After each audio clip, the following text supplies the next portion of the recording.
Desde la pujante, innovadora y hermosa ciudad de Medellín, en Colombia, iniciamos nuestra celebración de culto a Dios en íntima devoción. Íntima Devoción es una iglesia que cree, obedece, vive y proclama los efectos transformadores del Evangelio del Señor Jesús. Esta es una transmisión simultánea por nuestro canal de YouTube, Facebook e Íntima Devoción Radio. Descarga gratuitamente nuestra aplicación en las tiendas iPhone y Android. Sean todos bienvenidos.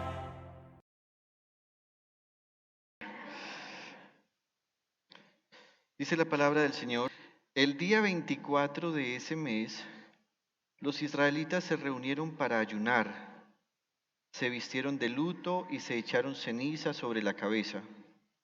Habiéndose separado de los extranjeros, confesaron públicamente sus propios pecados y la maldad de sus antepasados, y asumieron así su responsabilidad. Durante 3 horas leyeron el libro de la ley del Señor su Dios, y en las 3 horas siguientes le confesaron sus pecados y lo adoraron.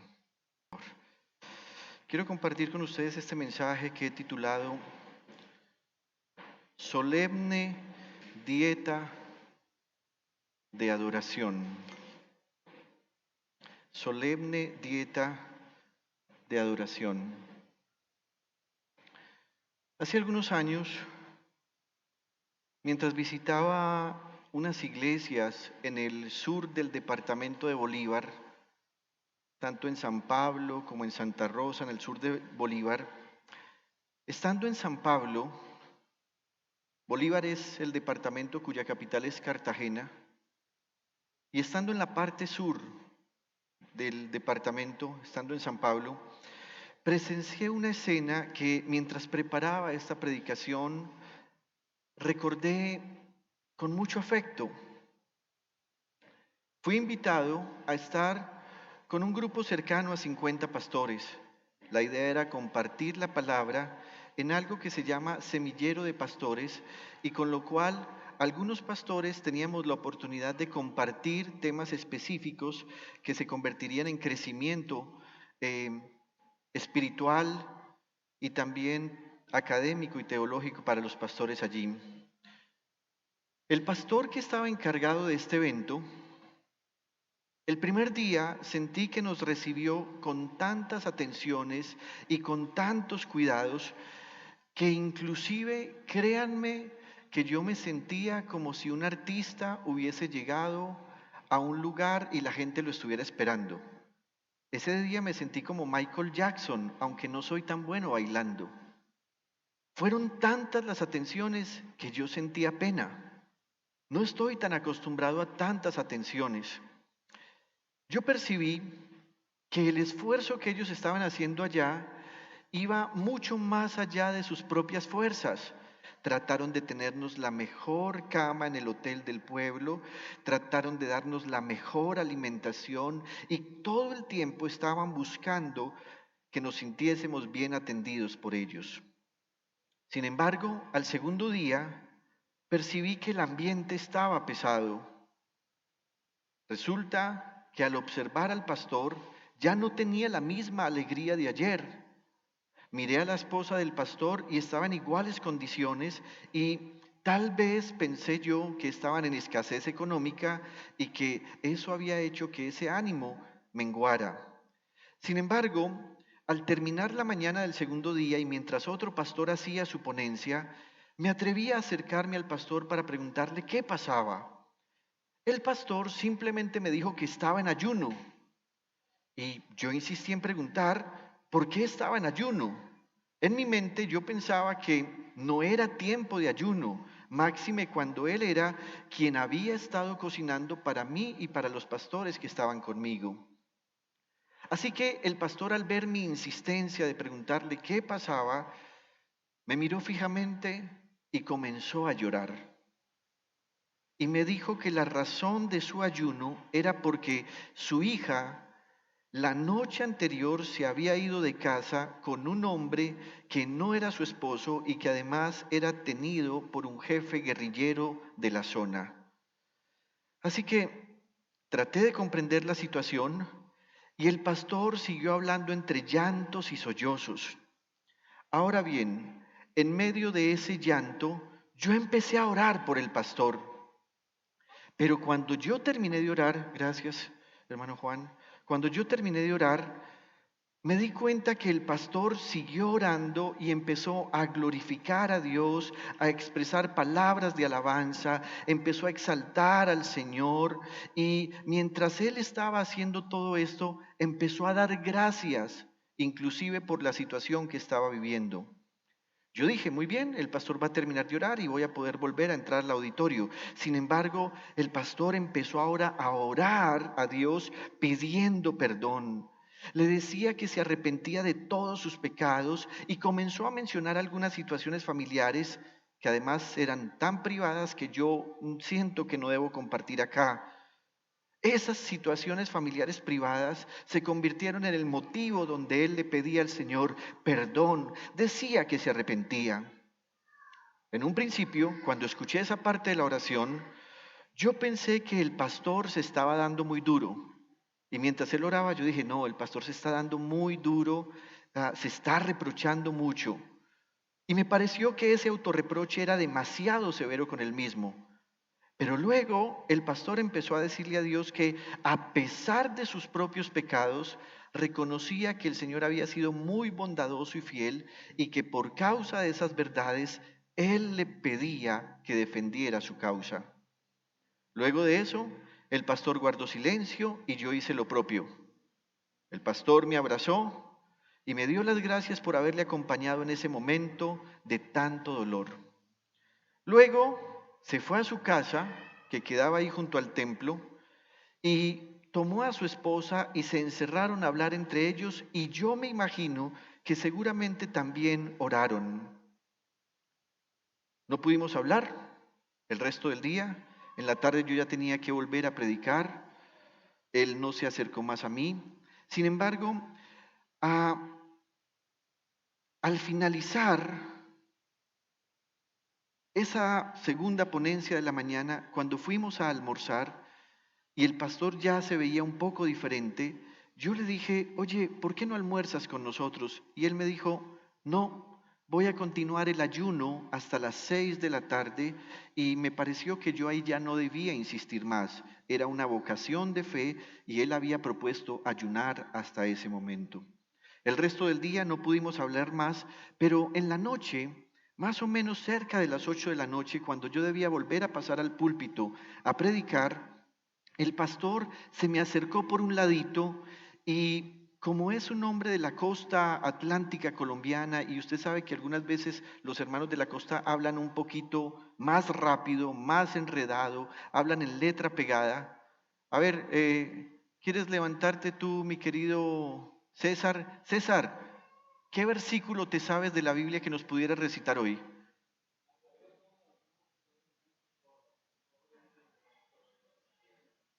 Bueno, y ahora en paisa.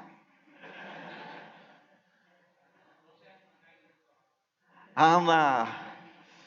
Así que el pastor se me acercó así y antes de yo subirme me dijo algo que yo no entendí. Y algunas veces, yo no sé si a usted le pasa que uno no entiende lo que el otro está diciendo y uno le dice es que sí. Y yo trataba de procesar qué era lo que me estaba diciendo. No entendí lo que me había dicho. Terminé mi predicación y al finalizar el pastor va y me atrapa como diciéndome, no quiero que nadie más me lo entretenga. Me dice, estoy muy feliz. Mi hija ha regresado a casa. Yo di gracias a Dios, el pastor pudo ir a descansar esa noche, seguramente en paz, junto a su esposa. Y esa escena, esa historia, me ha hecho mucho pensar en esto que les quiero compartir hoy, solemne dieta de adoración.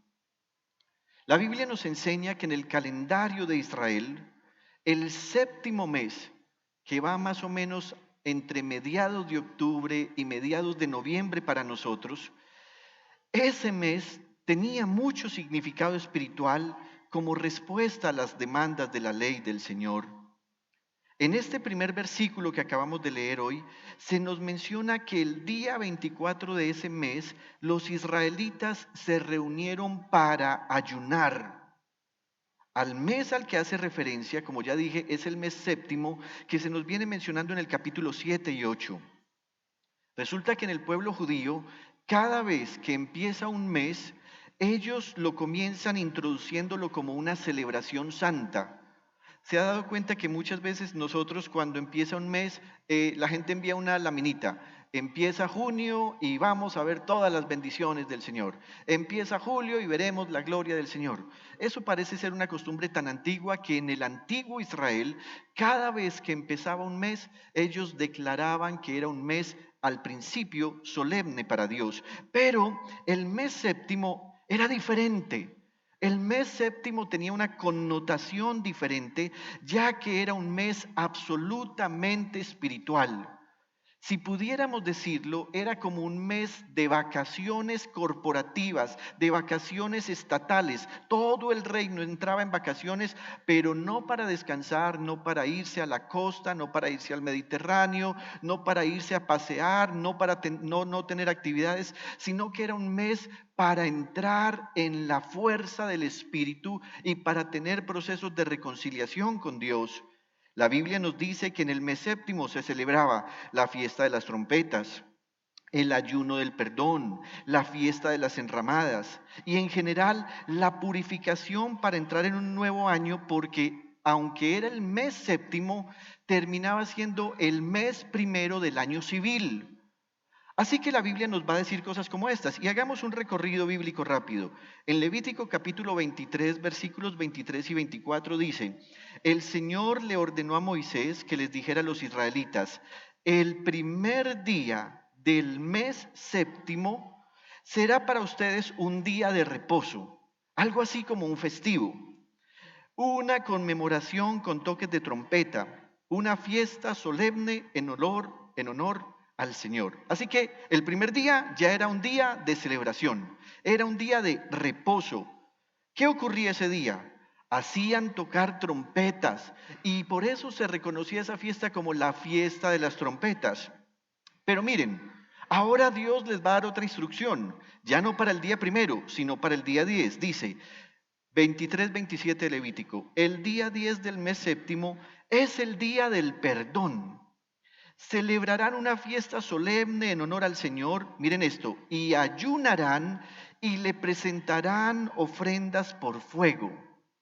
Esa fiesta ya no era una fiesta en la que se comía bien, no era una fiesta en la que se escuchaba música sabrosa para parrandear, sino que era una música en la que se reconocía que Dios les otorgaría un año más de perdón y ellos debían, entre otras cosas, ayunar y presentar ofrendas.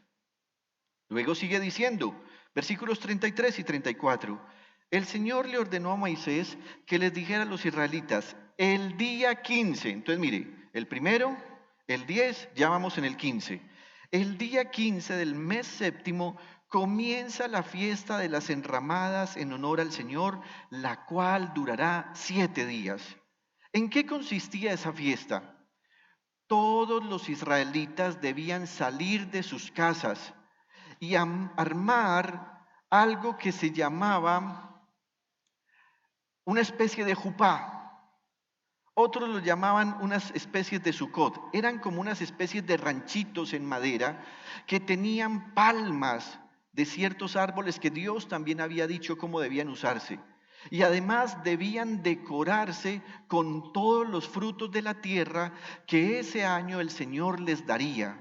Así que usted se puede imaginar una especie de carpita donde la gente pegaba granadillas, manzanas y cuanta fruta usted se quiera imaginar. La Biblia dice que Dios les ordenó que debían permanecer en esas enramadas durante 7 días. O sea, no era simplemente hacer la carpita, sino que la gente tenía que irse a vivir durante 7 días allí. ¿Por qué lo hacían? Porque ellos iban a celebrar que ahora Dios había cumplido la promesa de entrarlos a la tierra prometida y que esa tierra prometida ahora les estaba produciendo el fruto de la tierra. Dios les está diciendo con eso, no se olviden de dónde vienen. Es cierto que les he hecho bondad, es cierto que les he multiplicado, es cierto que les he hecho prosperar, es cierto que he hecho que la tierra les produzca, pero no se olviden de dónde vienen. Así que esta fiesta duraba 7 días. Cada padre de familia se metía en la carpita que él había armado, vamos a llamarla en términos bíblicos, la enramada que cada uno había armado, se metía con su familia, todos trasladaban allí las ollitas y no las camitas, pero sí el lugar donde iban a dormir. Esta fiesta duraba 7 días, así que iba hasta el día 22 o inclusive el día 23. En el versículo 39, ahora se nos va a decir lo siguiente: a partir del día 15 del mes séptimo, luego de que hayan recogido los frutos de la tierra, celebrarán durante 7 días la fiesta del Señor. Y dice, el primer día y el octavo día serán de descanso especial. El versículo 41 va a seguir diciendo, cada año durante 7 días celebrarán esta fiesta en honor al Señor. La celebrarán en el mes séptimo. Este será un estatuto perpetuo para las generaciones venideras. Estas instrucciones usted se va a dar cuenta que se repiten tome nota, Levítico 25:9, Números 29:1 y Números 29:7. Le repito, Levítico 25:9, Números 29:1 y Números 29:7. Ahora bien, si usted observa, Dios había dicho que el ayuno debía celebrarse el día 10. Pero la Biblia nos está diciendo en el versículo 1 de Nehemías 9 que no lo van a hacer en el día 10, sino en el día 24. Y usted se preguntará, ¿por qué va a ocurrir en el día 24? Acuérdese que ellos durante los últimos días han estado leyendo día y noche la palabra del Señor, la ley del Señor. Algunos intérpretes creen que cuando llegaron a ese punto de saber que se debía celebrar un ayuno el día séptimo, ya había pasado el día 10. Piensen esto. Supongamos, ¿a cuántos se les ha vencido la cuenta de servicios? A todos nos puede haber pasado. Cuando uno va y se fija, dice, oh Dios, yo tenía que haber pagado esto hace 10 días. Parece ser que ellos estaban leyendo la palabra del Señor tan metidos durante todos estos días que cuando llegaron a ese punto de Levítico donde Dios dijo el día 10 del mes séptimo tienen que celebrar un ayuno, ya ellos iban en el día 24 y dijeron, oh por Dios, ¿qué vamos a hacer? Así que como ellos reconocían que Dios es un Dios misericordioso, entonces van a celebrar un ayuno. Y por eso me gustaría compartirle esta mañana algunas verdades de lo que es el ayuno. En primer lugar, ¿qué es ayunar? ¿Ha escuchado usted esa palabra? ¿Qué es ayunar? En hebreo, la palabra ayunar es la palabra sun. Se escribe T-S-U-M y significa simplemente cubrir o tapar la boca. Así que la palabra ayuno en la Biblia significa cesar toda ingesta de alimento. Es como cuando alguien, así uno de ustedes, se pone su tapabocas, pero lo hace para no comer. Ayunar en términos generales significa que hay unas acciones físicas a realizar y esas acciones físicas son no comer. Sencillo, eso es ayunar. Por eso cuando usted en la mañana come el alimento, usted dice, voy a desayunar. O sea que lo que está tratando de decir es, voy a quitarle la cobertura a la boca para que pueda ingerir el alimento. ¿Qué es ayunar? Ayunar es simplemente cubrir o tapar la boca para no comer alimento. Pero ese ayuno no era un ayuno simplemente físico y no era un ayuno simplemente en el que la gente no comía. El no comer era producto de lo que ocurría al interior de cada uno. En Joel capítulo 2, versículo 12, Dios plantea que el ayuno implica unas acciones físicas o demostrativas y otras que son internas o reflexivas. Mire lo que dice la palabra del Señor. Ahora bien, afirma el Señor, vuélvanse a mí de todo corazón, con ayuno, llantos y lamento. Qué interesante. Dios está diciendo, hagan algo adentro ¿Qué es lo de adentro? Dice, vuélvanse a mí de todo corazón. Esa es la parte interna o reflexiva. Vuélvanse a mí de todo corazón. Y Dios le dice a su pueblo, pero háganlo también de una manera física o demostrativa. ¿Cómo? Con ayuno. Es decir, tomándose un tiempo para no comer, para no pasar alimento. Luego Dios dice, con llantos y con lamentos. Y usted se preguntará, ¿o sea que para acercarnos a Dios debemos llorar siempre? ¿Será que para acercarnos a Dios debemos lamentarnos siempre? Y la respuesta es no, no siempre nos acercamos a Dios con llantos y lamentos. Lo que Dios está tratando de decir en este texto por medio del profeta Joel es, tenemos que reconocer que hemos pecado mucho contra el Señor. Y reconocer que hemos pecado mucho contra el Señor tiene que nacer desde adentro.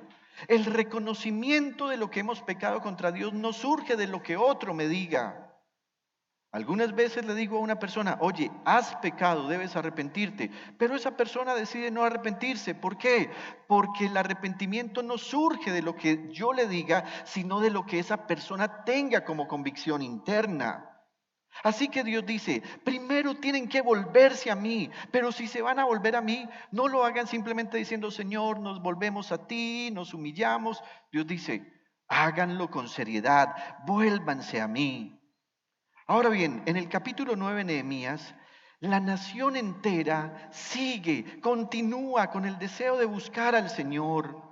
Ya vimos que ellos han estado durante unos 22 o 23 días leyendo la palabra del Señor de manera diaria, de manera ordenada y de manera ferviente, al punto que cuando están ahí leyendo la palabra del Señor, ellos encuentran que esa fiesta del ayuno se tiene que celebrar el día 10 y como ya les dije, se les pasó el tiempo y dicen que se haya pasado el tiempo no significa que Dios no quiera que ayunemos.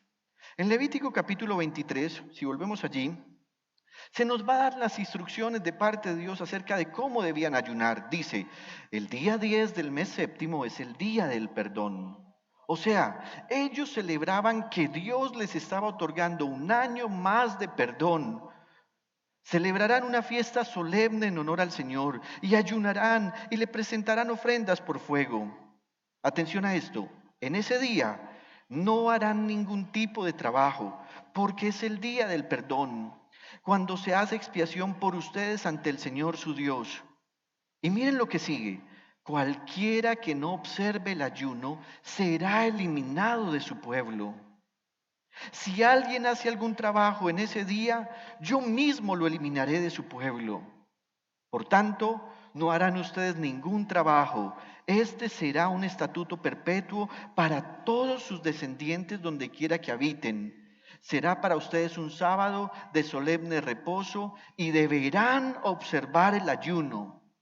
Este sábado lo observarán desde la tarde del día 9 del mes hasta la tarde siguiente.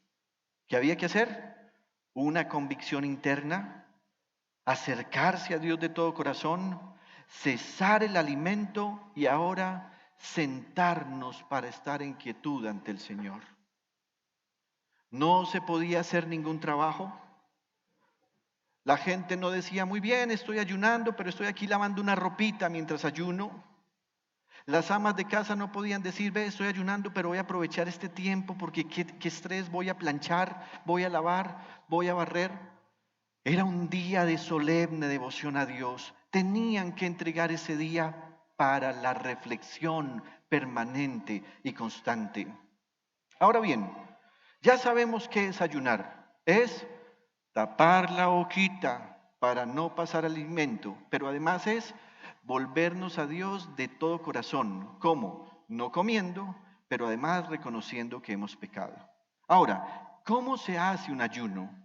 Usted se preguntará, ¿cómo se hace un ayuno? Esa es una pregunta que constantemente se hace. Algunas veces la gente dice cosas como estas, pastor, estoy ayunando de redes sociales. ¿Cómo así que estás ayunando de redes sociales? Sí, no voy a ver redes sociales durante 3 días. Otros dicen, estoy ayunando de televisión. ¿Qué significa eso? No estoy viendo televisión durante una semana. Otros dicen, estoy ayunando de no leer otros libros diferentes a la Biblia. Hermanos, no tratemos de hacer nuestra fe sofisticada. Nuestra fe es real, verdadera y pura. Así que no tenemos que agregarle ni tenemos que quitarle. Ayunar es no comer. No hay otra forma. Es solo eso. Así que, ¿cómo se hace un ayuno? Un ayuno debe hacerse como respuesta al dolor, tristeza, vergüenza y congoja que se produce después de haber leído la palabra de Dios y que Dios por medio de su palabra nos indique cuándo hemos pecado contra Él. Miren las instrucciones que nos da el texto. El día 24 de ese mes, estoy en Nehemías 9, los israelitas se reunieron para ayunar, se vistieron de luto y se echaron ceniza sobre la cabeza. Habiéndose separado de los extranjeros, confesaron públicamente sus propios pecados y la maldad de sus antepasados, y asumieron así su responsabilidad. Durante 3 horas leyeron el libro de la ley del Señor y en las 3 horas siguientes le confesaron sus pecados y lo adoraron. Así que hagamos un resumen. ¿Cómo hicieron ellos el ayuno? En primer lugar, recogimiento. Dice, habiéndose separado de los extranjeros. Se apartaron de las personas que no tenían su misma convicción. Dentro de esos extranjeros estaban Tobías, Sanballat, Gesén, todos los árabes que durante toda esta historia los han estado molestando, que los han estado insultando, todos aquellos que los han estado persiguiendo. Pero versículos más adelante nos vamos a dar cuenta que inclusive se separaron de esposas que no pertenecían al pueblo de Dios y que ellos habían tomado en desobediencia y dijeron, no, si nos vamos a acercar al Señor, no nos podemos acercar al Señor si no hacemos su voluntad. Así que hay un recogimiento y dice la palabra del Señor, habiéndose separado de los extranjeros. Lo segundo que hicieron fue confesión pública de pecados, pecados propios y pecados de sus antepasados. En un mensaje que prediqué en el año 2017, compartí este tema hablando de cuáles habían sido los pecados de sus antepasados. Y para eso nos dirigimos al primer y segundo libro de Reyes, primer y segundo libro de Crónicas y parte del primer y segundo libro de Samuel. ¿Sabe qué pecados habían cometido los antepasados de todas estas personas? Miren, había pecados como el matriarcado. Hubo reyes que decidieron poner a la reina madre como superior en Israel, y eso hizo que se desviara lo que Dios había dicho en cuanto a la institución del reinado. Había pecados de adulterio, fornicación, había pecados de idolatría, había pecados de consumo de alucinógenos, había pecados de brujería, de hechicería, de homicidio. Todos esos pecados en el pasado habían colmado la paciencia de Dios. El aborto se había vuelto una práctica común en el Israel de aquella época. Ahora además sacrificaban a sus pequeños niños ante dioses paganos como Moloch. Cuando estos israelitas ya en la época de Nehemías entran a este ayuno, empiezan a decirle al Señor, Señor, confesamos que nuestros antepasados pecaron mucho contra ti, pero nosotros también lo hemos hecho. Querido hermano, yo entiendo el valor que tiene un papá y que tiene una mamá. Yo entiendo el valor que para cada uno de nosotros debe tener nuestra herencia en cuanto a antepasados, abuelos, bisabuelos, tatarabuelos. Yo entiendo que Dios mismo ha dicho, honra a tu padre y a tu madre.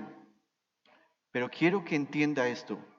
La honra a nuestros antepasados no puede significar aceptación de todo lo que ellos hicieron. Significa que tenemos que reconocer que ellos pecaron contra el Señor. ¿Sabe por qué muchas personas conocen el Evangelio y toman la decisión de no seguirlo? Porque argumentan lo siguiente: no, mis padres me educaron en esta religión y eso fue lo que me enseñaron y aquí me quedo. Lo que ellos ignoran es que si sus padres hubiesen conocido la verdad de Dios, ellos les habrían dicho, quédense en esta santa fe. Pero es curioso, Porque algunas veces no pasa lo mismo, al contrario, me voy a hacer entender. Un padre de familia o una madre de familia de principios cristianos, justo antes de morir le dice a sus hijos borrachos, ebrios, ladrones: vuélvanse al Señor, vayan a la iglesia, lean la Biblia, busquen al pastor que les dirigirá. ¿Y sabe qué hace? Les entra por un oído, les duele mientras agoniza, lo recuerdan mientras lo sepultan y al otro día se les olvidó la instrucción. El reconocimiento del pecado de nuestros antepasados se hace necesario. Queridos hermanos, yo soy una fuente que he recibido mucha información genética de mis antepasados. Mi pequeña niña ahora ha recibido más información. ¿Por qué? Porque yo recibí la de mis padres, abuelos, bisabuelos, tatarabuelos. Ahora mi pobre niña recibió la de mis padres, mis abuelos, mis tatarabuelos y peor, la propia mía. Reconocer que mis padres han pecado es una necesidad ante Dios. Padre, al decirle a Dios, Padre, le decimos: Padre, mis antepasados fueron idólatras. Mis antepasados preferían adorar vírgenes. Y si usted se dio cuenta de historias del pasado de su familia, usted debe arrepentirse diciéndole: Señor, en mi pasado hubo familiares que tenían prácticas de brujería y hechicería. A mis abuelos les encantaba que les leyeran las cartas.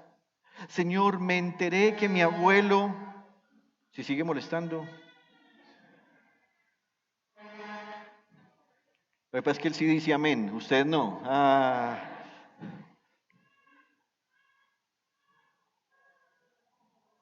Usted podría decir cosas como: Señor, me di cuenta que mi abuelo no estaba enamorado de mi abuela, pero mi abuela con la bruja del barrio le dio un bebedizo, lo enamoró, lo cautivó. Si usted se da cuenta de eso, debe pedir perdón a Dios y arrepentirse. ¿Sabe cuántas personas en su casa dedican sus paredes y su techo a una virgen, a un santo?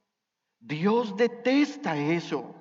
Dios detesta cuando la gente dice: esta casa está dedicada al Sagrado Corazón, está dedicada a la Virgen María, está dedicada a Santo Tomás. Dios detesta la idolatría por una razón: Dios es espíritu. Y Él mismo dijo: no se hagan ninguna imagen de ningún ser, ni de los celestiales, ni de los que están en la tierra. Pero la gente dice: me apego a esto. Así que cuando usted va al primer y segundo libro de Reyes, se va a dar cuenta de todos los pecados que los antepasados de esta generación habían cometido. Y ellos dijeron: hemos pecado mucho desde el pasado. Pero además empiezan a hacer una confesión de sus propios pecados. Luego, dice la Biblia, versículo 3, y asumieron así su responsabilidad. Ese es el siguiente paso: asumir la responsabilidad. Si hay algo detestable, es que la gente haga algo malo y culpe a los demás. ¿No le ha pasado a usted que usted tiene una discusión en casa con su esposo o con su esposa? Y voy a poner un ejemplo muy sencillo. Amor, pagaste la cuenta de servicios, le dice él a ella. Y ella dice: ay no, se me olvidó. Es que, mire, vea, atenderlo a usted es muy difícil, mercar, hacerle de comer, planchar, comer. Y él termina siendo el culpable. Cuando él termina siendo el culpable, eso se vuelve una pelea, se vuelve una guerra. Piense por favor en ese niño que en el colegio dice que él no hace nada malo, sino que los demás son los que lo hacen y que él es una pobre víctima al que simplemente meten en el mismo costal. Piense en ese empleado que todo el tiempo está culpando a las circunstancias, a las dificultades, sus llegadas tarde. Por ejemplo, llegó tarde porque durmió 30 minutos más y luego va y dice: no, jefe, es que de verdad, francamente, usted puso esta empresa muy lejos. Así que el otro termina siendo el culpable. Asumir la responsabilidad significa que sinceramente le decimos al Señor: Señor, yo pequé, soy consciente de lo que hice. Lo hice a sabiendas que tu palabra decía que no lo hiciera. ¿Usted qué cree que siente Dios cuando le decimos eso? Dios se agrada cuando alguien asume la responsabilidad. Cuando hay en una familia infidelidad conyugal, supongamos que el hombre ha pecado contra su esposa. Normalmente ellos dicen, amor, no sé qué me pasó, perdóname. Inclusive, como he dicho en otras oportunidades, le cantan la canción, amor, se pareció tanto a ti. Pero otras veces además se le agregan otros elementos. Vea mi amor, ¿sabe yo por qué me fijé en esa mujer? Es que vea mi amor, usted a mí no me complace, usted está cocinando muy salado mi amor. A mí me gusta poner el papel higiénico que la hojita quede para afuera y usted la pone para adentro, mi amor, es que se cansa cualquiera. Siempre tratando de culpar al otro. Asumir la responsabilidad significa que ante Dios decimos, yo pequé, yo lo hice, fui consciente. La siguiente cosa que hicieron fue continuar con la lectura de la palabra del Señor. Hermanos, la única manera de conocer la verdad de Dios y de conocer la voluntad del Señor es por medio de la lectura de la palabra del Señor. En esta iglesia tenemos esa práctica. Cuando nos reunimos a ayunar, normalmente ubicamos una mesa acá y dos sillitas. Y en el ayuno, los pastores empezamos a leer la palabra de Dios. ¿Y sabe qué ha pasado? En la lectura de la palabra del Señor, Él nos exhorta, Él nos confronta, escuchamos sus demandas, pero escuchamos también sus bondades y la forma tan generosa como ha actuado. Luego dice la Biblia que siguieron confesando sus pecados. Y usted me dirá, pastor, ya dijiste en el segundo punto, confesión de pecados. Pero aquí la Biblia está diciendo eso. Mire, hermanos, la confesión de pecados no es una cosa que se hace una sola vez en la vida. Somos seres cargados de defectos, somos seres cargados de una naturaleza pecaminosa y Dios desea que su pueblo constantemente esté reconociendo sus faltas, sus falencias, sus incapacidades, sus errores, pero también sus pecados. Pensar que hemos llegado a un nivel óptimo espiritualmente hablando es equivocarse mucho. Luego dice la Biblia que ellos entraron en adoración. Qué curioso. Confiesan pecados y adoran a Dios. Es como si pusieran eso en una balanza, la multitud de pecados de ellos y la adoración. Así que ya sabemos que para ayunar hay que cesar la alimentación. Algunos inclusive hablan del ayuno como algo positivo por los beneficios que causa el ayuno en la salud. También otros hablan de ayunar como una manera de querer sentir la presencia de Dios. Otros dicen, voy a ayunar porque le voy a pedir a Dios dirección o le voy a pedir una respuesta. Otros inclusive dicen, voy a ayunar como una manera de purificar mi cuerpo y someterlo. Sin embargo, con lo que hemos visto hasta acá, el ayuno tiene otro fin. Por favor, abra su entendimiento para que esta mañana entienda esto. Al ayunar, entramos en una dimensión espiritual en la que somos alimentados por la palabra de Dios y abrimos nuestro corazón y nuestra mente a comprender la fidelidad de Dios, la gracia de Dios, el amor de Dios, la bondad de Dios. Y todo esto en contraste con nuestra maldad, pecado, infidelidad, egoísmo y orgullo. Para eso ayunamos. No ayunamos para ser mejores cristianos. No hay mejores cristianos. No ayunamos tampoco para hacerle peticiones al Señor en relación a deseos propios. Ese no es el fin del ayuno. El fin del ayuno es honrar al Señor al arrepentirme y al desear escuchar su voz para corregirme. Se han hecho muchos falsos conceptos de oración. Hace algún tiempo atrás escuché a una persona diciéndole a otra, oye, acompáñame a ayunar para que ese muchacho se fije en mi hija. Otras veces la gente dice, ayunemos para que el país cambie. Ayunemos para que Dios nos dé un presidente mejor. Ayunemos para que podamos comprar un templo al Señor. Ayunemos para comprar una casa. Hermanos, el ayuno no es para eso. El ayuno no es para eso. Ya vimos que Dios mismo exigió el ayuno y Él mismo dijo cuáles eran las condiciones.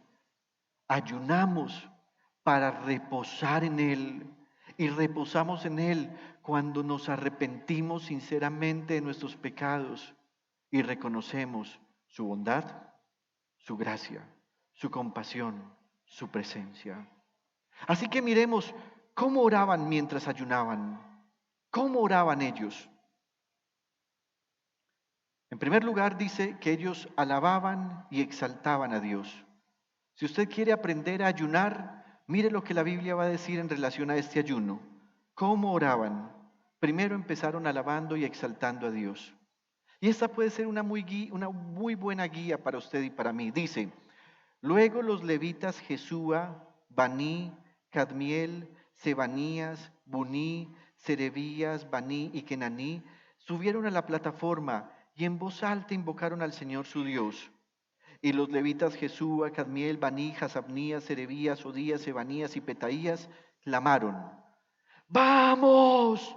Bendigan al Señor su Dios desde ahora y para siempre. Recuerde, todo el pueblo está reunido. Y miren cómo van a empezar a alabar a Dios. Bendito seas, Señor. Sea exaltado tu glorioso nombre, que está por encima de toda bendición y alabanza. Solo tú eres el Señor. Tú has hecho los cielos y los cielos de los cielos con todas sus estrellas. Tú le das vida a todo lo creado, la tierra y el mar con todo lo que hay en ellos.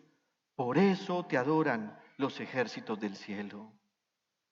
Al observar cómo se refieren ellos a Dios, usted y yo podremos darnos cuenta quién es verdaderamente el Señor. Ellos están alabando al Señor porque conocen al Señor, y ese acercamiento o ese conocimiento ahora que tienen acerca de Dios es producto de lo que han venido leyendo en la palabra del Señor. Ahora ellos tienen un resultado. Ellos reconocen que hay un solo Dios verdadero, que hay un solo Dios creador de todas las cosas. Ellos no empezaron a confrontar Génesis 1:1. Ellos dijeron, ¿cómo? En el principio creó Dios los cielos y la tierra. Venga, vamos a investigar eso. No. El solo hecho de haberlo leído les trajo a ellos una convicción tan grande que ellos empezaron a alabar a Dios de la forma correcta. Permítame le digo algo. Es posible que en ocasiones hagamos ayunos porque estemos buscando de Dios una respuesta. También es posible que estemos ayunando porque vamos a presentar una necesidad nuestra o de algún familiar. Pero en este punto decimos que estamos ayunando y es posible que estemos buscando a Dios de una manera equivocada. Lo estamos buscando como producto de nuestra imaginación y no como quien verdaderamente dice la Biblia que es Él. Hay gente que al ayunar le ha dicho a Dios, Dios, si en realidad tú me estás escuchando y si en realidad es cierto que tú escuchas la oración de la gente que te busca, te presento esta petición, así que concédemela. No es una forma correcta. Puede ser muy sincera y yo quiero decirle esto, hay oraciones que nosotros hacemos con mucha sinceridad, pero que sean sinceras no significa que están correctas. Ellos no se pusieron a debatir entre su sinceridad y la verdad de Dios. Más bien ellos decidieron apartar esa sinceridad de lo que ellos conocían y la convirtieron en sinceridad al escuchar la palabra de Dios y dijeron, ya sabemos quién es el verdadero Dios. La única manera de conocer a Dios de manera real y de manera personal y que genera una transformación en nosotros es por medio de la lectura de su palabra, que dirigida por el Espíritu Santo nos permite conocer, entender y amar a Dios tal cual es Él en su esencia. En estos primeros versículos que son alabanza, ellos están reconociendo que Dios es el ser más grande, que de Él es quien depende todo lo que existe y que todo procede de Él. Inclusive le dicen, Señor, tu santo nombre está por encima de toda alabanza y de toda bendición. Lo que ellos le están diciendo es, Señor, inclusive aunque de nosotros salieran palabras de alabanza que fueran gratas a ti, tu nombre está por encima de esa alabanza. Y también le dicen, Señor, inclusive si nos bendijeras con lo que necesitamos, tu santo nombre está por encima de esa bendición.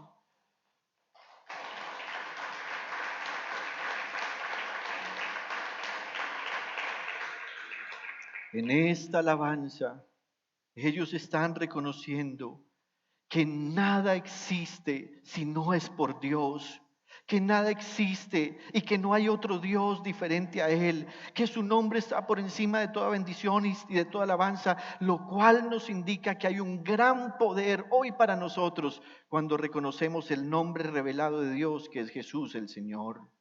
Ellos alabaron a Dios expresando que tanto las cosas del cielo como las de la tierra están bajo su señorío y autoridad.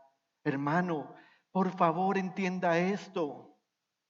Sin importar quién sea el próximo presidente de Colombia, si es de su gusto o no, entienda esto. Dios siempre estará por encima de esa persona, siempre, siempre.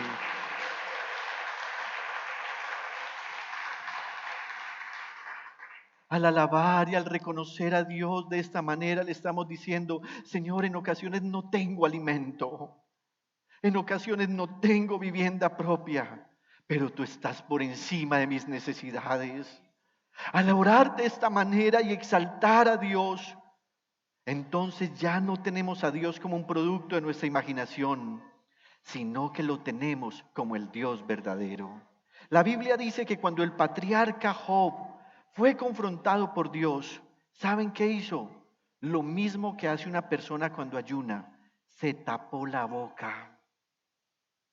Y al taparse la boca, reconocía que lo que él sabía de Dios no era producto de haber tenido una comunión permanente con Él, sino que él lo que conocía a Dios es porque lo había oído. Pero dice Job que cuando conoció a Dios, su comprensión cambió absolutamente. Y el que él se haya tapado la boca, Job, da una clara indicación de un ayuno en el que detiene la alimentación para reconocer quién es Dios.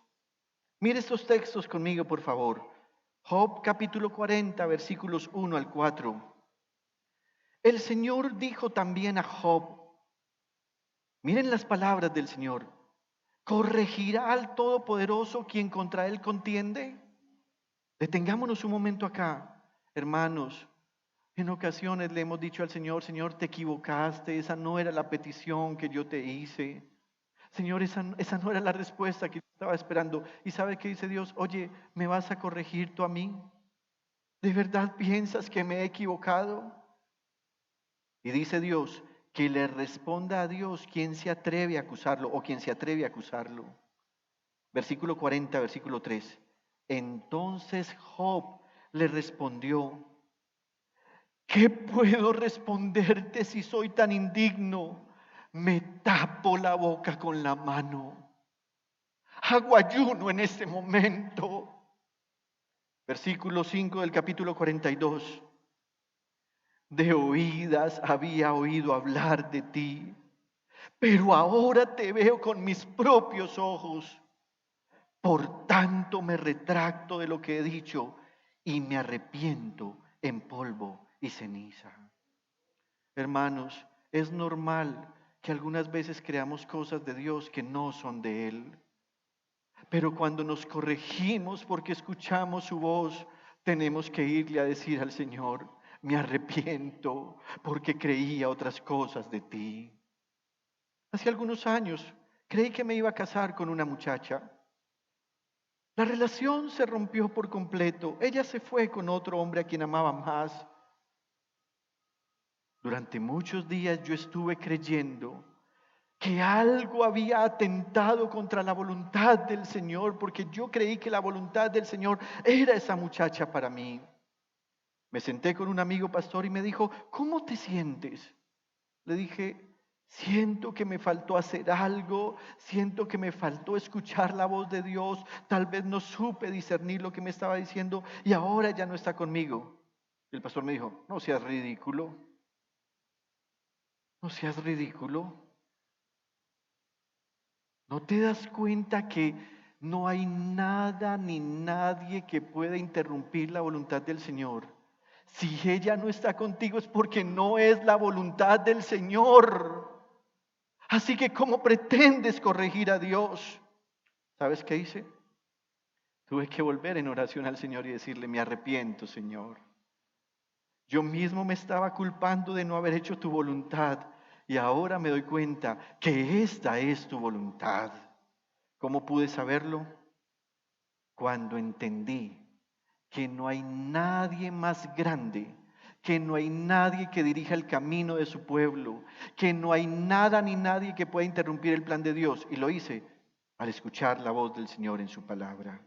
Querida iglesia, nadie puede alabar a Dios si no lo conoce profundamente. Nadie. Luego de alabar al Señor, debemos reconocer que Él nos eligió.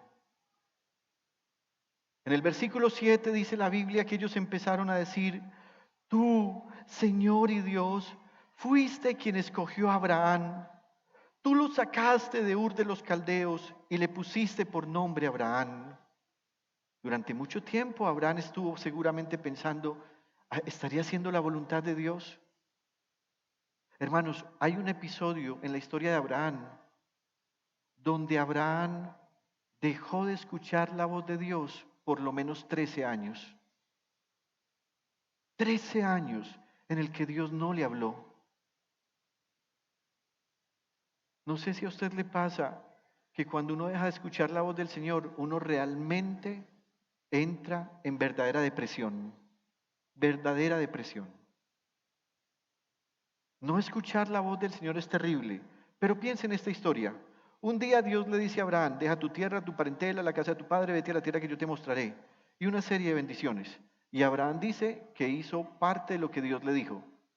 Porque parte dejó su tierra, la casa de su padre, fue a la tierra que Dios le iba a mostrar, pero no dejó su parentela, se fue con Lot. Dios le dijo, debe dejarlo. Dios empieza a instruir a Abraham, pero un día Abraham decide hacerle caso a su esposa. Abraham se acuesta con su sierva, llamada Agar. Era la esclava de su esposa, tuvieron un hijo. Hermanos, de ahí hasta los siguientes 13 años, la Biblia indica que Dios guardó silencio. ¿Se puede imaginar usted a Abraham? ¿Ahora qué hago? Dios no me habla. Abraham sabía que Dios estaba molesto con él por lo que había hecho. 13 años después, Dios se le aparece a Abraham.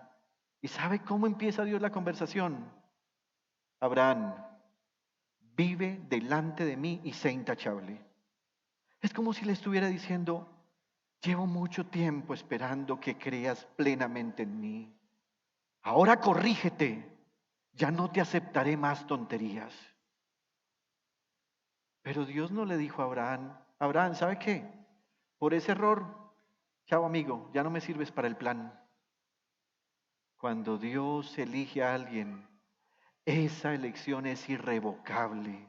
Cuando Dios te ha llamado a ti para la salvación, tú no debes estar pensando en cosas como, ¿será que sí? ¿Será que no? ¿Será que Dios sí me ama? Dios, necesito una señal, ositos cariñositos, Señor, para mí. Papá, agugú, ¿estás ahí? Pero miren lo que dice la Biblia.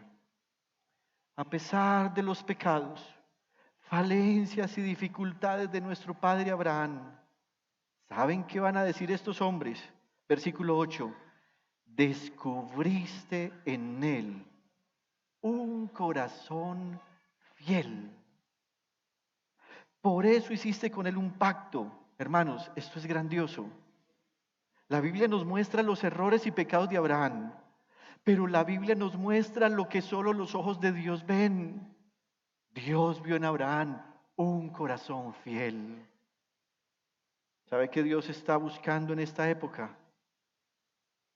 gente con el corazón fiel, y por eso el salmista dijo, mis ojos pondré en los fieles de la tierra. Hermano, puede ser que usted se haya equivocado, puede ser que usted haya cometido errores de apreciación, puede ser que inclusive a usted algunas veces se le salte el hombre carnal y usted se comporte mal, pero en últimas Dios está viendo en usted lo que vio en Abraham, un corazón fiel. Dios está viendo que usted está dispuesto, a pesar de sus faltas y errores, a no negar esta palabra.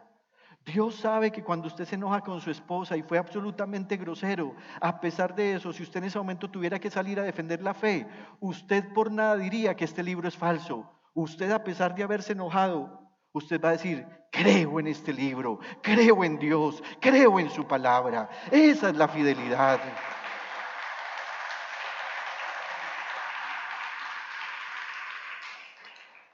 Descubriste en él un corazón fiel, por eso hiciste con él un pacto.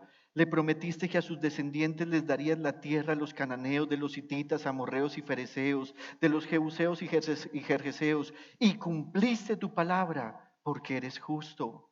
Así que no se trataba ni siquiera del corazón fiel de Abraham, se trataba de la justicia de Dios. En Egipto viste la aflicción de nuestros padres. Junto al Mar Rojo escuchaste sus lamentos. Lanzaste grandes señales y maravillas contra el faraón, sus siervos y toda su gente, porque viste la insolencia con que habían tratado a tu pueblo. Fue así como te ganaste la buena fama que hoy tienes. Hermano, querido hermano, Dios no es sordo y no es ciego para ver con cuánta violencia la gente te trata por ser parte del pueblo de Dios. Él está viendo y Él está escuchando.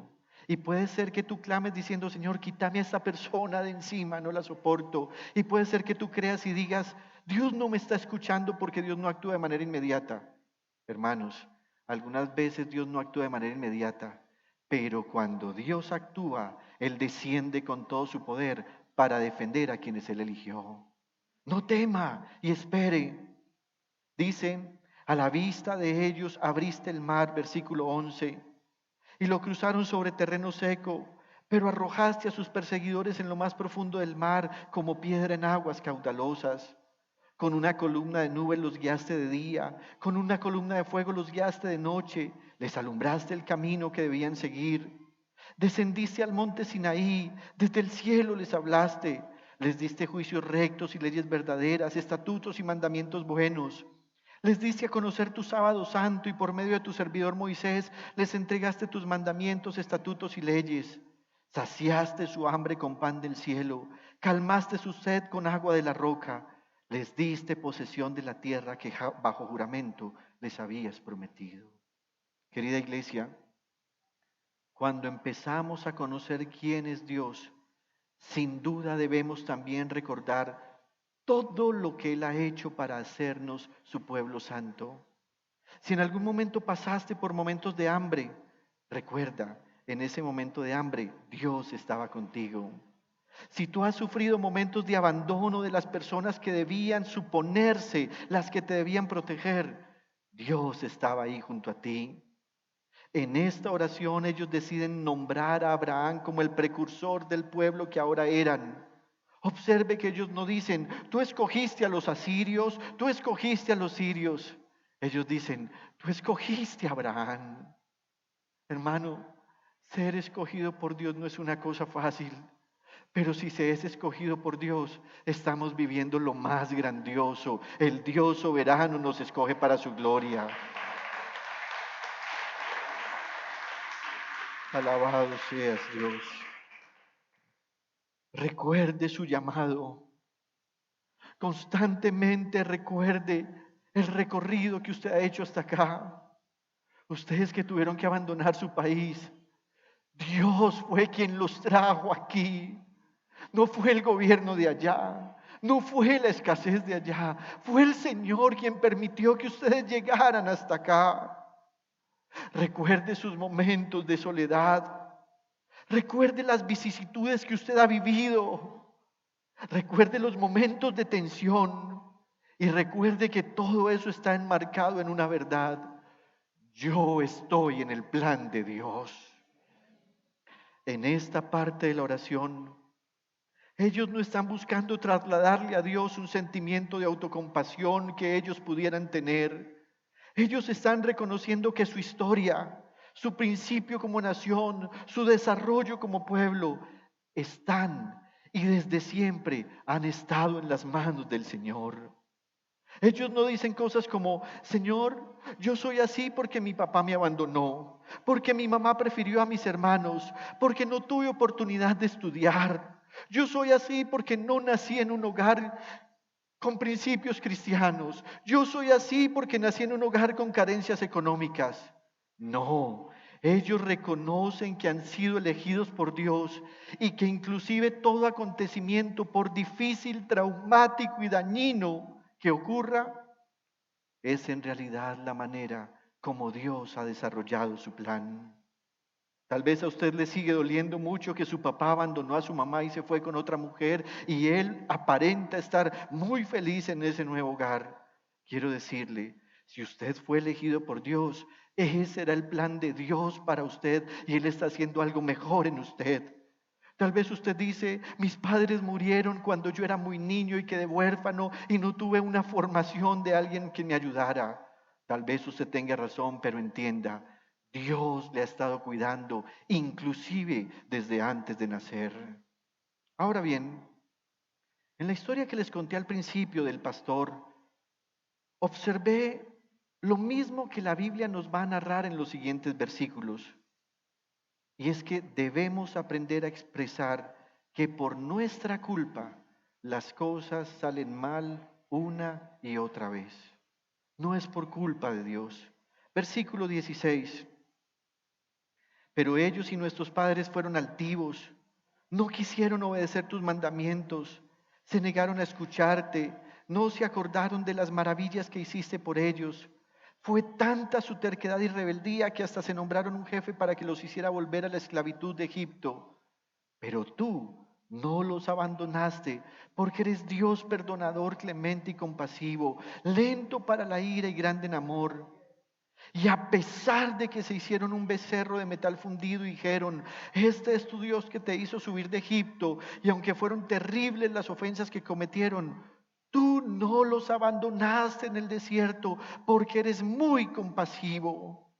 Jamás se apartó de ellos la columna de nube que los guiaba de día por el camino, ni dejó de alumbrarlos la columna de fuego que de noche les mostraba por dónde ir.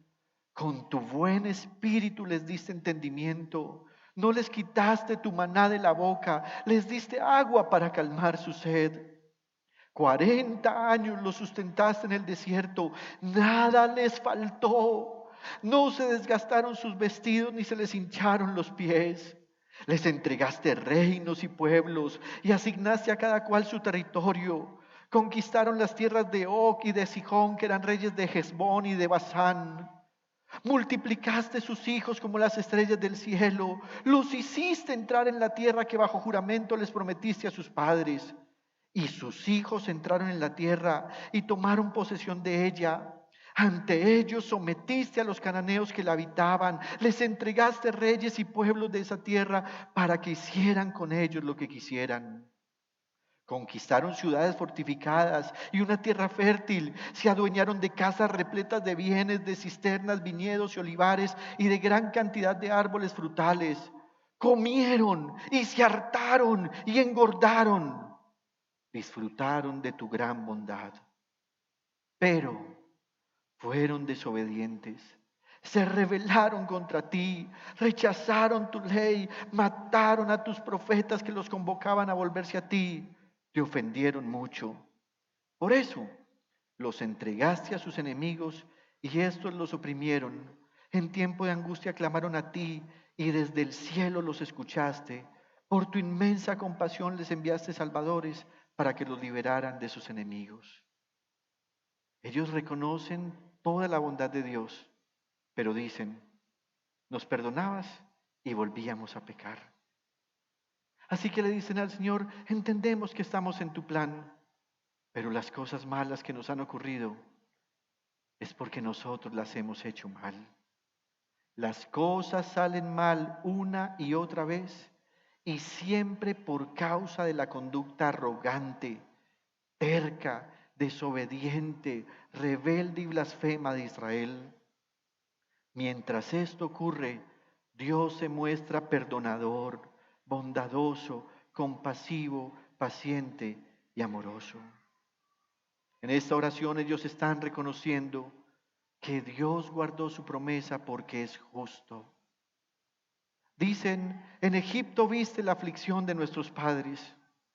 Los liberaste y les diste juicios rectos y leyes verdaderas, o sea, la palabra. Y a pesar de eso, no los abandonaste, aunque ellos te abandonaron a ti. Pero ellos ahora van a insistir en mostrar cuán tercos y repetitivos han sido en pecar contra el Señor. Y hermanos, al llegar a este punto, sentí tanto dolor, porque ellos pedían perdón y Dios los liberaba. Pero ¿saben algo? Él los liberaba y ellos procedían a repetir sus malas obras. Al llegar a este punto, yo quisiera invitarlos, hermanos, hagamos un alto en el camino. Ya no ofendamos más a nuestro buen Dios. Tomémonos esto en serio. Él nos ha mostrado mucha bondad en el pasado, pero Él desea que nosotros seamos rectos con Él. Versículo 28. Pero en cuanto eran liberados, volvían a hacer lo que te ofende. Tú los entregabas a sus enemigos y ellos los dominaban. Y mire, de nuevo clamaban a ti y desde el cielo los escuchabas. Por tu inmensa compasión muchas veces los libraste. No juguemos más a la petición y a la respuesta de Dios. Señor, te pido, tú me respondes y después me olvido de ti. Y luego decimos, Señor, te pido, tú me respondes y me alejo de ti. No, hermanos, no debe ser así. Sigue diciendo, les advertiste que volvieran a tu ley, pero ellos actuaron con soberbia y no obedecieron tus mandamientos. Pecaron contra tus normas que dan vida a quien las obedece. En su rebeldía te rechazaron, fueron tercos y no quisieron escuchar. Por años les tuviste paciencia. Con tu espíritu los amonestaste por medio de tus profetas, pero ellos no quisieron escuchar, por eso los dejaste caer en manos de los pueblos de esta tierra. Sin embargo, es tal tu compasión que no los destruiste ni abandonaste, porque eres Dios clemente y compasivo. Y ahora va a venir otra súplica. Y ahora, Dios nuestro, grande, temible y poderoso, que cumples el pacto y eres fiel, no tengas en poco los sufrimientos que han padecido nuestros reyes, gobernantes, sacerdotes y profetas, nuestros padres y todo tu pueblo, desde los reyes de Asiria hasta hoy. Tú has sido justo en todo lo que nos ha sucedido porque actúas con fidelidad. Nosotros, en cambio, actuamos con maldad. Nuestros reyes y gobernantes, nuestros sacerdotes y antepasados desobedecieron tu ley y no acataron tus mandamientos ni las advertencias con que los amonestabas. Pero ellos, durante su reinado, no quisieron servirte ni abandonar sus malas obras, a pesar de que les diste muchos bienes y les regalaste una tierra extensa y fértil. Por eso ahora somos esclavos, esclavos en la tierra que les diste a nuestros padres para que gozaran de sus frutos y sus bienes. Sus abundantes cosechas son ahora de los reyes que nos has impuesto por nuestro pecado. Como tienen el poder, hacen lo que quieren con nosotros y con nuestro ganado. Y le dicen, grande es nuestra aflicción. Así que ellos dicen, cuando escogiste a Abraham, le anunciaste que estarían en Egipto. En Egipto tú le anunciaste a ellos que vivirían aflicción, los liberaste de esa aflicción. Les entregaste la tierra prometida y ellos pecaron contra ti y tú los sometiste a aflicción y permitiste que los esparcieran. Sin embargo, ellos dicen, ahora estamos en nuestra tierra, pero a pesar que estamos en nuestra tierra, no estamos disfrutando el fruto que nos das en la tierra, porque todo se nos va en deudas, en impuestos, y le dicen al Señor, grande es nuestra aflicción. Tanto dolor por causa del pecado ha hecho que ellos tomen una acción más. Al llegar a este punto, ellos van a firmar un documento en el que se comprometen a guardar celosamente la ley del Señor. Versículo 38. Por todo esto, nosotros hacemos este pacto y lo ponemos por escrito, firmado por nuestros gobernantes, levitas y sacerdotes. Le voy a pedir que en su casa lea el capítulo 10. Ahí va a aparecer cada nombre de todos los que firmaron ese documento. Pero al llegar a este punto, quisiera concluir con algunas ideas. Ayunar es una manera de dominar el orgullo que nos lleva a pecar contra el Señor. ¿Se ha dado cuenta que normalmente el orgullo empieza por nuestro exterior? Algunas veces creemos que comienza en nuestro interior. No, comienza en nuestro exterior. ¿Se ha dado cuenta lo que usted siente como alegría cuando alguien le dice, wow, estás vestido tan lindo? Muy bien. ¿Y usted cómo se siente? Gracias. A los días siguientes usted tiene un evento especial y usted va a escoger la ropita y usted va a decir, me voy a ir con esta porque me dijeron que me veo muy bien. En parte es autoadmiración, pero tenga cuidado que no sea orgullo. Al ayunar debemos humillarnos para dominar nuestro orgullo. Muchas personas pecan contra el Señor por sus triunfos, por sus éxitos. Los éxitos lo hacen sentir a uno mejor. Hace algunos años conocí una muchacha, no era fea, tenía la cara desordenada. Pero después de un proceso de ortodoncia, su estima subió. Ahora sonreía con libertad, mostraba sus dientes, se volvió más simpática, más amigable. Pero ese acto de embellecimiento la fue llevando al orgullo. Antes era una muchacha que permanecía en humildad, con sus padres, con la iglesia, con Dios mismo, pero de un momento a otro empezó a creer que su belleza física era quien le estaba abriendo las puertas. Después de un momento de mucho dolor, ella se me acercó. No sé qué me está pasando. No sé por qué cuando empiezo a mejorar en la vida todo me sale mal. Y le dije, es tu orgullo. Orgullo jamás. Le dije, ¿por qué no tratas de recordar lo que eras antes de haberte hecho tu diseño de sonrisa? Ella reflexionó y pensó, volvió atrás y entonces cuando reflexionó me dijo, ¿por qué dices que es orgullo? Por esto, esto y esto y esto. Empezaste a depender de tu belleza física, no de tu Dios. Empezaste a depender de tu capacidad de hacer amigos, no de tu Dios. Cambiaste al Dios que habías hecho tu refugio para refugiarte en otras personas. Hermanos, al ayunar debemos dominar nuestro orgullo. La siguiente idea es, no se ayuna para pedirle a Dios que haga algo conforme a nuestra voluntad. Ayunamos para pedirle a Dios que haga todo conforme a su buena voluntad. Hay un ayuno verdadero y hay un ayuno falso. No sé si el próximo miércoles hablaré de esto. Si es la voluntad de Dios, tal vez sí, pero en la noche del jueves recibí otra palabra que quiero compartir con ustedes el miércoles. Pero en algún momento hablamos del ayuno verdadero y el ayuno falso. Además, el ayuno verdadero pone en contraste la bondad de Dios y nuestra maldad. No se acerque a Dios para decirle, Dios, mira lo bueno que soy, vine a este ayuno, por favor, ten compasión de mí, yo soy mejor que otros. No es cierto. Entienda también esto, cuando ayunamos, hacemos un acto de servicio a Dios. Pero además, quiero que sepa esto, a diferencia de lo que muchos están diciendo hoy, que ya no es necesario ayunar, quiero decirles, Dios sí nos está llamando a ayunar. Sí nos está llamando a ayunar por estas verdades que he explicado. El Señor Jesús dijo en Mateo capítulo 6, versículos 16 al 18, cuando ayunen, no pongan cara triste como hacen los hipócritas que demudan sus rostros para mostrar que están ayunando. Les aseguro que estos ya han obtenido toda su recompensa. Pero tú, cuando ayunes, perfúmate la cabeza, lávate la cara, para que no sea evidente ante los demás que estás ayunando, sino solo ante tu Padre que está en lo secreto. Y tu Padre que ve lo que se hace en secreto, te recompensará.